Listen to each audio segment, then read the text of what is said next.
Muy buenas tardes, queridos oyentes del magazine Protocolo y Religión. Hoy nos espera una amena charla sobre todo el proceso y todo el protocolo que se lleva a cabo en la elección de un nuevo papa. Todo esto lo hacemos mientras suena esta hermosa melodía de Schubert, Sonata en Re, Opus 957. Bueno, para empezar este programa quisiera presentarles a un gran amigo. Él se llama Juan David y es clérigo de la ciudad de Duitama, de la catedral. Hola Juan David. Muy buenos días, Sebastián. Es para mí un gusto estar compartiendo con ustedes este momento. Es importantísimo para mí estar aquí para dialogar sobre la vida papal de nuestro representante en la tierra. Y para los queridos oyentes, un gran saludo y gracias por escucharnos. Bueno, Juan David, yo entiendo y creo que nuestros oyentes están pues muy identificados y muy interesados sobre el tema. Entiendo en primer lugar que hay un montón de procedimientos protocolarios para la elección de un nuevo papa. Por favor, ilumínanos en el primer instante, después de la defunción de un papa, ¿cuál es el siguiente paso? Bueno, Sebastián, tienes mucha razón. Es un proceso largo, muchas veces complicado, de paciencia. Es muy jactancioso para todos los representantes de la Iglesia Católica, pues no solo intervienen los sacerdotes electores, sino también la influencia de los creyentes. Es indispensable para la elección de un nuevo papa que ha muerto. Es un ritual de larga tradición. Vamos a partir que está regulado hasta el más mínimo detalle. En el año 96, el Papa Juan Pablo II reformó en su escrito Universi Domini Gregis este acto. Sin embargo, no existe una hoja de ruta establecida para el relevo en caso de dimisión. Claro, dimisión. Esto pasó en la última elección, ¿no? Recordemos que Joseph Ratzinger dimitió su cargo, renunció y bueno, esto fue lo ocurrido, ¿no? ¿Fue un proceso diferente esa última elección? No es un proceso muy diferente, aunque hay que tener en cuenta que en la historia de la Iglesia Católica, desde que el emperador Constantino influyó en el cristianismo y esta cuestión, solo 2 papas han renunciado a su cargo. Para empezar con una cronología sobre esta elección, vamos a partir de quién elige al nuevo papa. Okay. Los cardenales menores de 80 años, que por lo general son conocidos como electores, en este momento son 118 procedentes de 48 países. Europa ostenta en este momento la gran mayoría de cardenales electores, con un total de 62, seguían de América Latina con 19 y el restante se conforma de Norteamérica, África, Asia y Oceanía. Ok, y bueno, muy importante esta información, sabiendo que la cantidad de cardenales electores europeos nos suena bastante contundente, pues con esa cantidad de cardenales, la victoria de un papa suramericano, ¿no? Es muy cierto lo que dices. Es la primera vez que un papa americano llega al poder o a ser la cabeza de la Iglesia Católica. Hemos visto que en años anteriores y durante los siglos pasados generalmente solo se han conformado como cabeza de nuestra iglesia papas europeos, por la mayoría alemanes, la gran mayoría es italiana también, polacos, y hemos visto que ha sido de gran controversia y de gran, como se ha generado mitos a raíz de esto, el hecho de que un papa sea negro, y hemos visto que en ningún caso se ha dado. Pero si nos ponemos en un contexto actual, por la predominancia del origen europeo y que la iglesia está allí, casi siempre han sido europeos hasta que se rompió como con esto en la última elección papal con el Papa Francisco. Ok, importante tener esa información en cuenta. Bueno, Juan David, eh, ¿hay algún rito inaugural para la elección del Papa o cuál es el primer paso?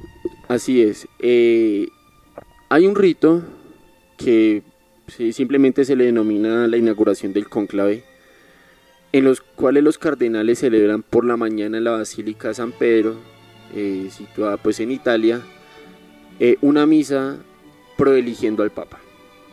Por la tarde se visten con un roquete y cantan el Veni Creator en la capilla paulina para pedir la ayuda del Espíritu Santo, y más tarde entran a la capilla Sixtina para proceder al cónclave. Mucha gente se preguntará qué es el cónclave. El cónclave es la reunión en la cual los electores se reúnen para poner su voto. Es democrático. Hay por la gran mayoría hay unos preferiti, que son los que se llaman a cierta cantidad mínima de cardenales, que son precisamente los preferidos para llegar a ser la cabeza de la Iglesia Católica, y esto se puede llevar durante horas. El tiempo es ilimitado el que se puede dar, puede que se dé en una sola sesión o puede que dure muchas sesiones. Ok, muy interesante. Digamos que esta elección, o sea, ¿quién propone al nuevo sucesor del Papa o cómo es este rollo? Digamos que, pues, aquí en la política cada uno hace su campaña, dice tengo estas nuevas ideas, nuevas propuestas. En el Vaticano, ¿cómo se maneja ese tema? Eh, por lo general, los candidatos para la sucesión, no hay ningún candidato ni tampoco una campaña electoral. Cada cardenal escribe en una papeleta el nombre de aquel que él creería que debería ser elegido según la voluntad de Dios. Votación tras votación se va perfilando entonces al favorito, y es ahí donde se va decidiendo cuál va a ser el que va a predominar en esta votación. Hay que tener en cuenta que a pesar de esto, la experiencia y sobre todo la edad del preferiti va a influir mucho. Pero sin embargo, lo que te comentaba antes, no es una campaña electoral ni se hace propaganda uno a otro, sino que al pasar las votaciones se van dando cuenta cuál puede ser el favorito entre ellos. Ok, Juan David, muy interesante. Bueno, eh, vamos a escuchar ahora, queridos oyentes, el Ave María de Schubert en una cantata al estilo gregoriano. Espero lo disfruten.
Bueno, espero que hayan disfrutado el Ave María de Schubert.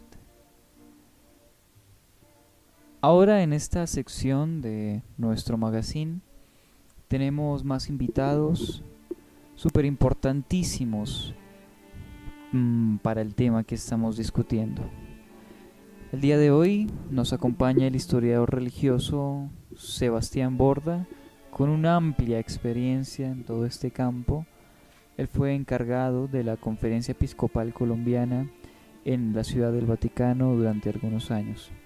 Juan Sebastián, ¿cómo estás?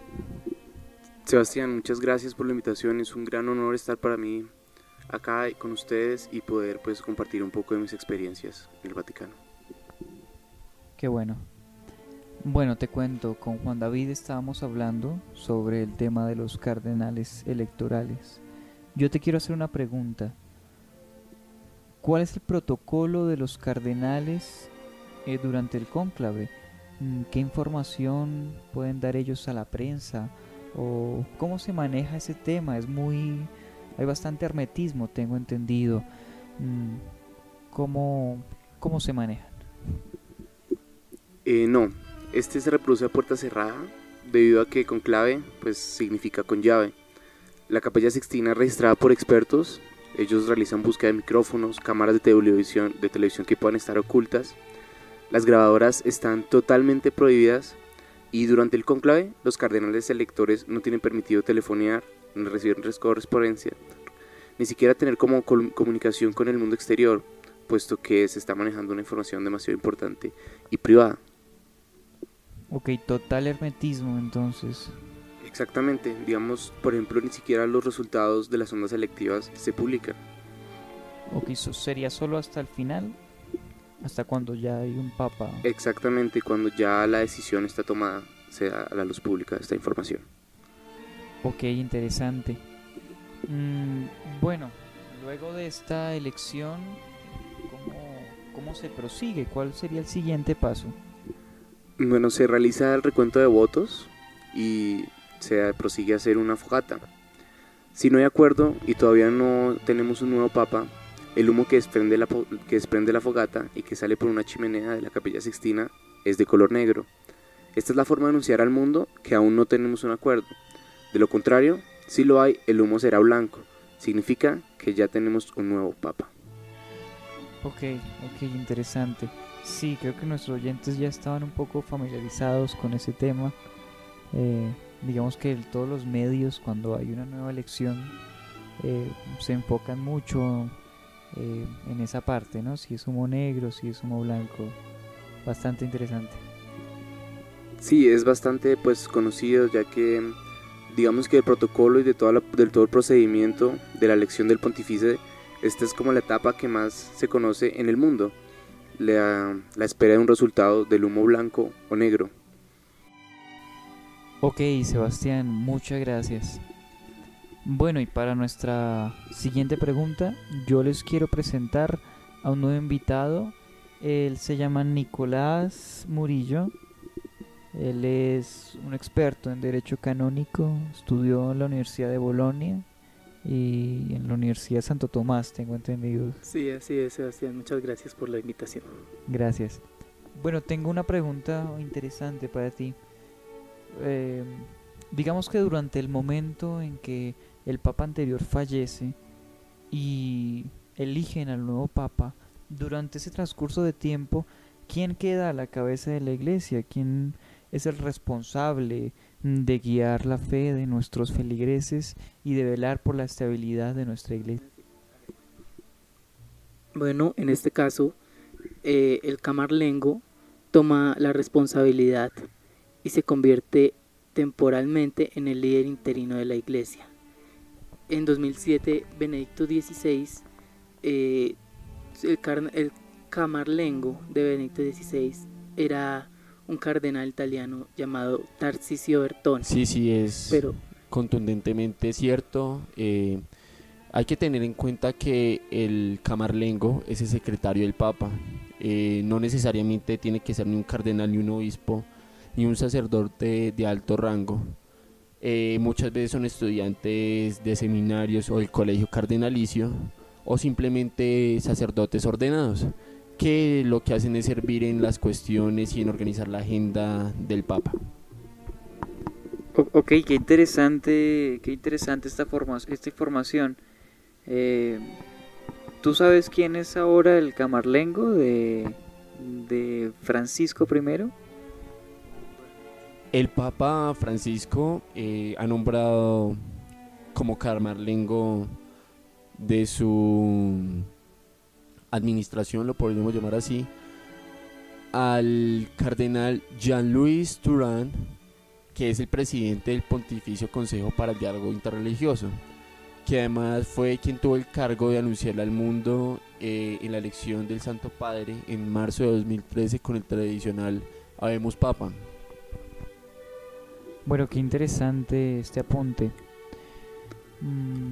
Bueno, queridos oyentes, mi último invitado es una persona muy especial, muy allegada a la Conferencia Episcopal Colombiana y sobre todo a la congregación de Boyacá. Él es el arzobispo Sebastián Gómez, que digamos que en este momento nos va a dar un breve repaso sobre los siguientes pasos después de que hay humo blanco y se grita el tan esperado Habemus Papa. Claro que sí, Sebastián. El próximo paso, empezando, al Papa le hacen 2 preguntas. La pregunta número 1 es: ¿acepta usted la elección canónica como soberano pontífice? Y la siguiente pregunta es: ¿con qué nombre quiere ser llamado? Muchos feligreses me han preguntado ¿por qué Francisco? Muchos feligreses me han dicho que han averiguado que su nombre verdadero no es Francisco, ¿de dónde viene Francisco? El nombre Francisco, como sabemos, es el primer papa latinoamericano, de raíces, como podemos ver, humildes, de raíces que vemos que vivió por una fuerte y una dura lucha en Argentina. Él se posiciona como Francisco por ser Francisco de Asís, recordando a Francisco de Asís como una persona humilde con su pueblo. Ok, muy interesante. Sí, esa pregunta pues yo también la he recibido, ¿no? Y todos nos preguntamos eso, ¿por qué Francisco? Y qué bueno que nuestros feligreses algún día pudieran revisar en los archivos de nuestra congregación algunos libros de la vida y obra de Francisco de Asís. Claro que sí, Sebastián, quedaría sorprendido con la vida de Francisco y sus obras que ha hecho.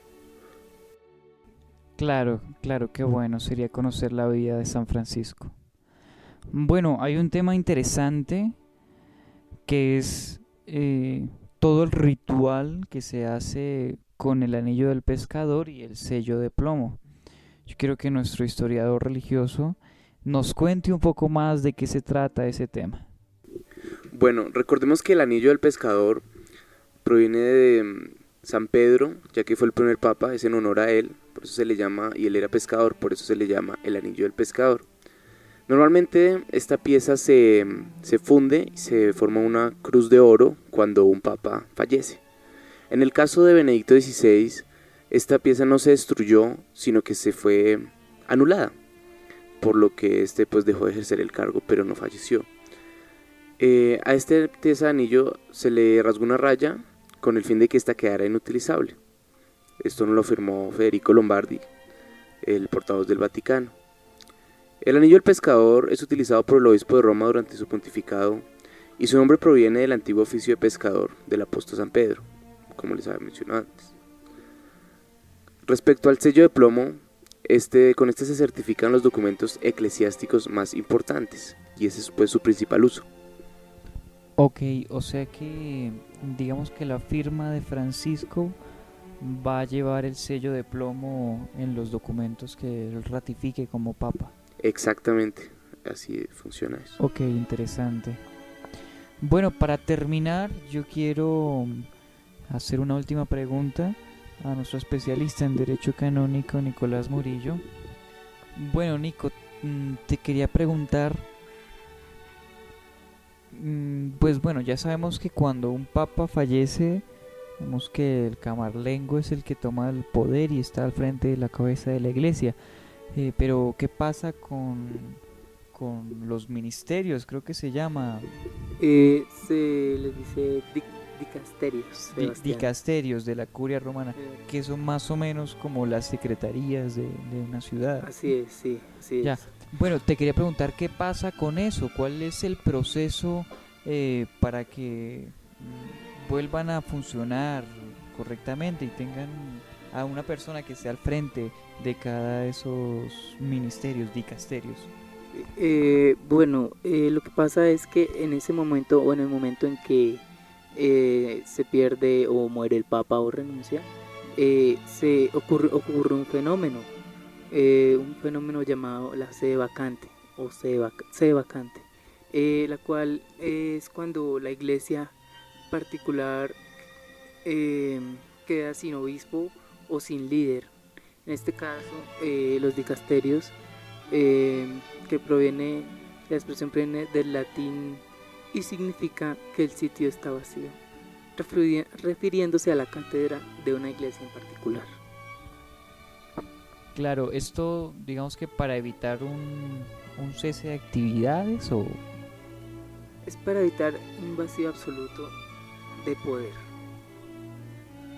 Ya, y esto está registrado en alguna, no sé, yo lo conozco acá como Constitución, ¿no? Pero está... Sí, claro. ¿Algún código? Está en los cánones 416, 430 del Código de Derecho Canónico. Ah, ok, muy interesante, muy interesante. Bueno, Nicolás, dando ya por terminada esta charla, quiero que pues te despidas del público,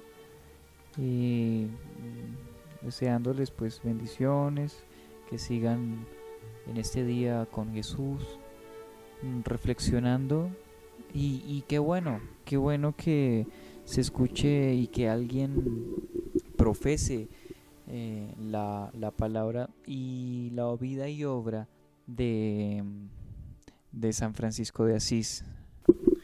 Bueno, muchas gracias a ti, Sebastián, por esta invitación y muchas gracias a nuestros oyentes. Espero que esta información les haya sido placentera y pues me agradó mucho estar aquí. Gracias. Ok, gracias a ti. Bueno, arzobispo, démosle una invitación muy grande a la gente, a nuestros feligreses de la curia, de nuestros municipios, del departamento.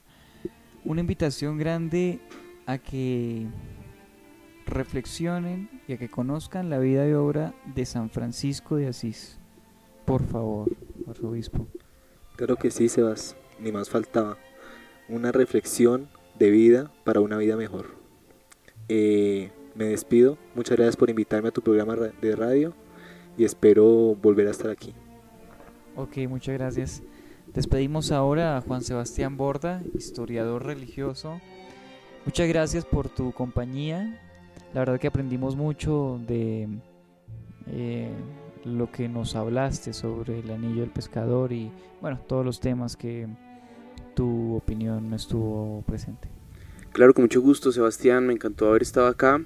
Me alegra que realicen esta clase de programas, puesto que la selección del nuevo pontífice no es un proceso simple y no es simplemente un Habemus Papa. Esto es una cosa que tiene un trasfondo grandísimo y me alegra que te hayas puesto en la labor, que la gente conozca el protocolo en esta clase de eventos. Ok, vale, muchas gracias. Bueno, un saludo muy cordial a nuestra audiencia y una bendición muy grande les quiere dar el clérigo Juan David de la Catedral de Duitama.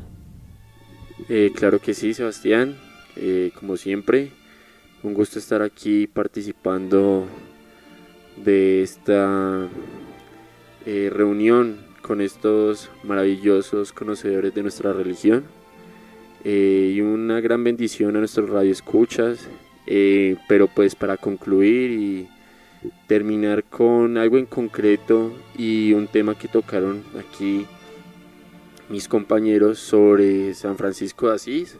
Quiero aportar algún conocimiento sobre Asís, sobre él, sobre San Francisco. Claro, muchas gracias. Por favor, compártelo. Bueno, Sebastián, muchas gracias por la invitación. Ha sido muy grato compartir con ustedes, enviando un mensaje de reflexión y colmando bendiciones a todos nuestros radioescuchas. Para concluir, quisiera dar un aporte sobre San Francisco de Asís. Aquí nuestro arzobispo Sebastián Gómez dijo que porque el origen de Francisco por el Papa actual. Entonces él lo eligió por San Francisco de Asís, que fue un italiano que nació en una familia acomodada, pero toda su trascendencia se basa en la humildad que tuvo frente a su posición como sacerdote, ya que se despojó de todos sus lujos y de sus riquezas para darse una buena vida y entregarle su vida a Dios y a su servicio para Él. Ok, muchas gracias por tu reflexión. Bueno, esto ha sido todo en nuestro magazine Protocolo y Religión. La verdad la hemos pasado de maravilla y espero que ustedes en sus casas, en sus autos, en sus oficinas hayan sentido el Espíritu de Jesucristo, así como lo sentimos nosotros en cabina todos los días. Por favor, descansen y muchas bendiciones.